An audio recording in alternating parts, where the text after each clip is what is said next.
జనవరి 13 నుంచి కుంభమేళా ప్రారంభం కాబోతున్నది. ప్రయాగ్రాజ్లో ఇప్పటికే ఏర్పాట్లు పూర్తి చేశారు. కుంభమేళా ప్రారంభం కాగానే మొదటి స్నానం నాగా సాధువులు, అఘోరాలు చేస్తారు. నాగా సాధువులు, అఘోరాలు వివిధ ఆకారాలకు చెందినవారు. వీరంతా ఒక్క చోటకు చేరటం ఒక్క కుంభమేళా సమయంలో మాత్రమే కనిపిస్తుంది.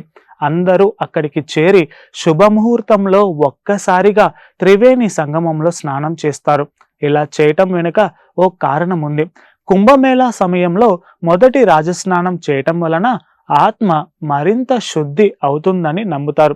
ఇలా ఆత్మను మరింతగా శుద్ధి చేసుకొని చైతన్యం చేసుకొని మరో 12 ఏళ్ల పాటు నాగా సాధువులు తీవ్రమైన తపస్సుకు ఉపక్రమిస్తారు. దేహం తీవ్రమైన తపస్సు, కఠోరమైన దీక్ష చేయటానికి కుంభమేళా స్నానం ఉపయోగపడుతుందని పండితులు చెబుతున్నారు.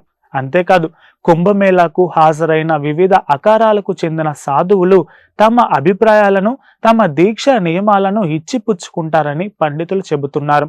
కుంభమేళా సమయంలో 12 ఆకారాలకు చెందిన లక్షలాది మంది సాధువులు త్రివేణి సంగమానికి చేరుకొని స్నానాలు ఆచరించటం చాలా గొప్ప విషయం.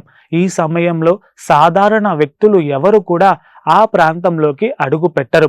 కట్టుదిట్టమైన భద్రతా ఏర్పాట్లు ఉంటాయి. ఎలా వస్తారో తెలియని సాధువులు కుంభమేళా ముగిసిన తరువాత ఎలా వెళ్తారో కూడా ఎవరికీ తెలియదు. దండులా వచ్చి దండులా మాయమవుతారు.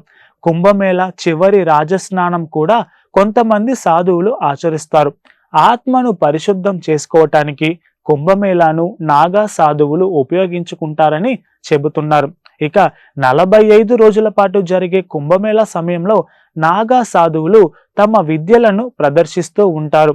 కత్తిని, త్రిశూలాన్ని ఎలా ఉపయోగించాలో వీరికి తెలిసినంతగా బహుశా ఏ వీరుడికి తెలియదు అనే చెప్పాలి.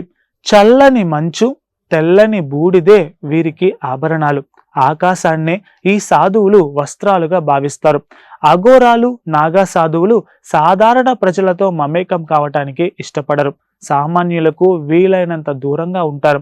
పర్వత ప్రాంతాల్లోనూ అడవుల్లోనూ మాత్రమే జీవిస్తూ తపస్సు చేస్తూ జీవిస్తారు. Please subscribe to the channel and download the Politicos app from the links in the description.